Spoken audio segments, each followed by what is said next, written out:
В 70% случаев, согласно определенным источникам, наблюдается при ВИЧ-инфекции в острой стадии боль в горле, насморк, кашель, то есть в принципе все признаки ангины. Как только по клинической картине исключить СПИД, ВИЧ, человек не пойдет сразу в ВИЧ-центр сдавать анализы. Вот менталитет у нас такой, не пойдет, а вдруг будет положительный результат. Да, есть такой подход. Значит, по клиническим симптомам мы никак не исключим и не подтвердим ВИЧ. То есть это будет респираторный синдром со всеми вытекающими отсюда нарушениями, с красным либо разрыхленным горлом, возможно, с увеличенными миндалинами, возможно, с каким-то налетом на миндалинах, уже присоединившейся вторичной инфекции, возможно, с увеличенными лимфоузлами, с повышенной температурой, с ломотой в теле. И здесь мы никоим образом не дифференцируем. Это ВИЧ, это грипп какой-то, ОРВИ или там респираторный вирус, это вирус Эпштейн-Бар дает нам такую картину. Тут только сбор анамнеза. Если больной четко будет указывать, что там 3 недели сидел назад где-то с кем-то непонятно какой-то иглой кололся, зачем тоже непонятно, но дали попробовать. И теперь вот через 3 недели или через 2 недели у него это развилось. Можно провести параллель с ВИЧ, но подтверждение или исключение данного диагноза будет идти только через лабораторным путем. Давайте опять же вспомним законодательную базу. То есть установка диагноза ВИЧ это достаточно серьезный факт в жизни пациента, не только пациента и в жизни врача. Это ответственное действие, которое оговорено законодательной базой. То есть ВИЧ-инфицированные пациенты получают ряд ограничений в своих правах. Они не могут быть донорами, у них есть обязательства перед другими лицами сообщать о своем ВИЧ-статусе, они представляют угрозу заражения для других лиц, но с другой стороны они получают ряд и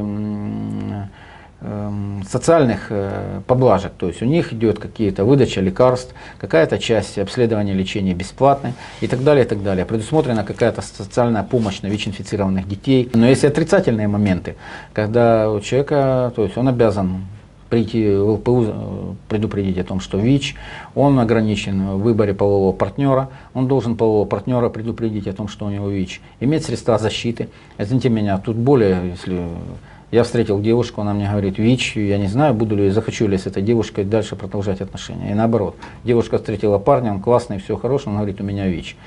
То, что было сказано, многие не пойдут, да, это боязнь, но многие идут ведь не только ВИЧ. Мы имеем мы имеем вот классическую фразу, я помню. Доктор, посмотрите мой анализ. Анализ очень печальный.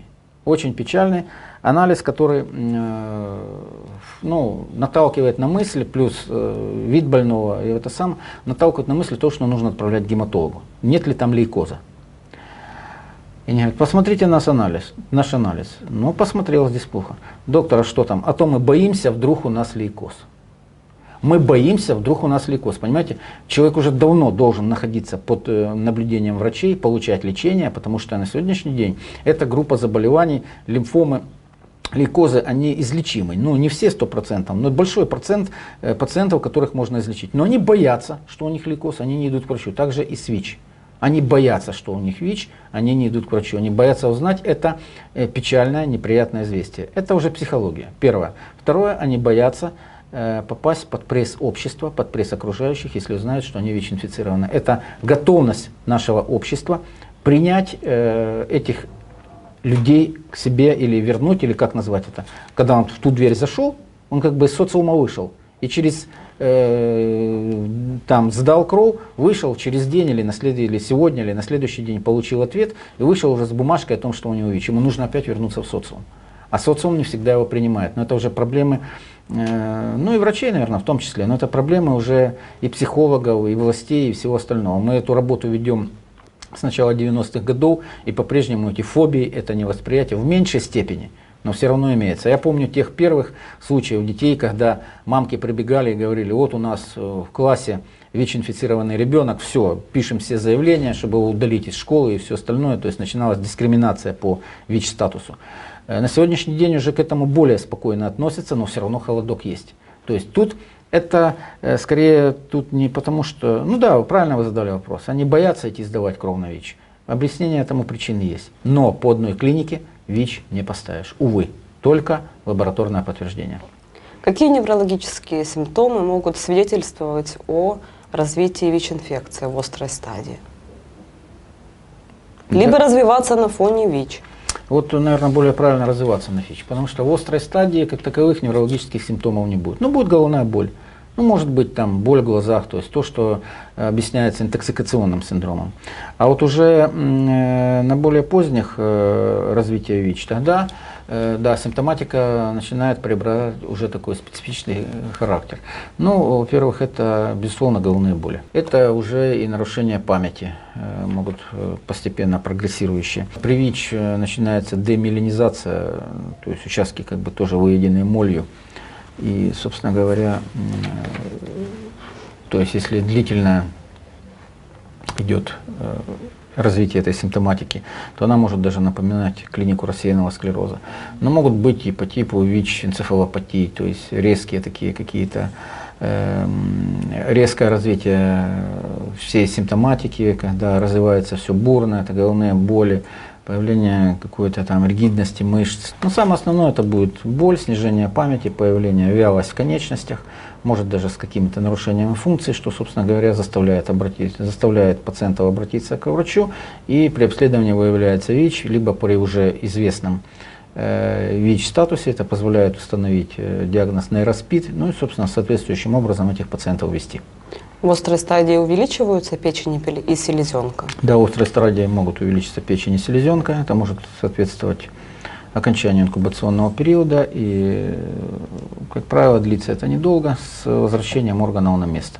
Но затем, по мере развития ВИЧ, по мере прогрессирования ВИЧ, уже когда далеко зашедшие стадии, то печень и селезенка увеличиваются. А в острой стадии увеличиться может. То есть это соответствует классике, всем правилам развития инфекционного процесса, данного инфекционного процесса. Сколько вообще длится острая стадия ВИЧ? Острая стадия ВИЧ начинается после инкубационного периода и может длиться от 1 до 2 до 3 месяцев, в принципе.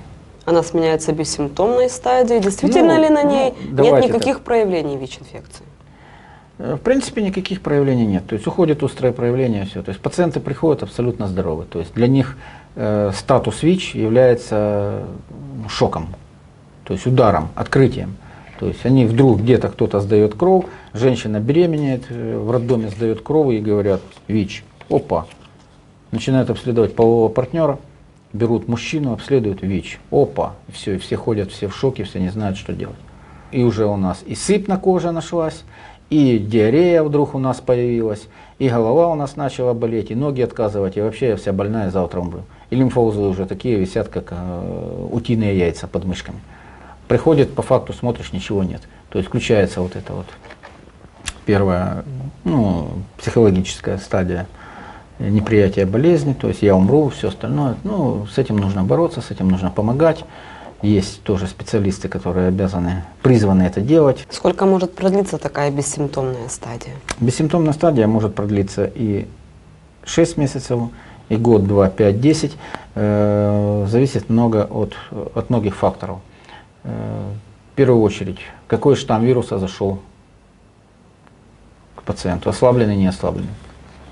Второе, как реагирует его организм, его иммунная система, то есть насколько иммунно сильный организм.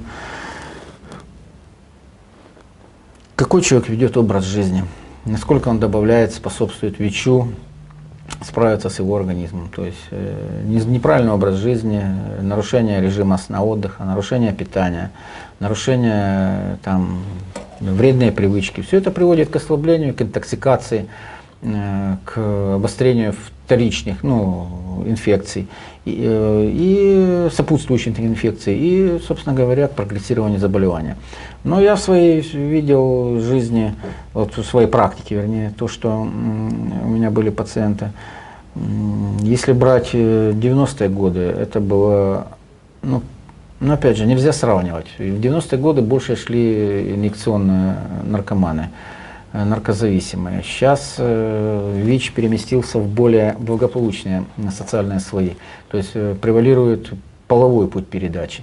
И здесь совершенно по-разному выглядят сроки. Если тогда сроки бессимптомного носительства были 3-5 лет, то сейчас сталкиваюсь с пациентами, которые уже 10-12 лет имеют ВИЧ, и в принципе инфекция себя не проявляет. Опять же, говорить о бессимптомном носительстве на сегодняшний день очень сложно, потому что программы по АРТ-терапии, которые вот уже работают тоже порядка сколько тому, лет 10, если не больше, массированного проведения АРТ-терапии, позволяют держать пациентов на стадии бессимптомного носительства, либо там каких-то первичных клинических проявлений, периодически там какая-то, ну там может у кого-то пневмония раз в год разовьется, может какие-то кожные заболевания, которые мы тоже приписываем уже клиническим проявлениям, но в основном бессимптомное носительство, но на АРТ. Поэтому тут тоже, у него да, бессимптомное носительство, но оно уже искусственно поддерживаемо. И поэтому сказать, сколько продлится бессимптомное носительство, я четко сказать не могу. То есть литература говорит одно, практика показывает другое. Но это от 2-3 до 80 лет.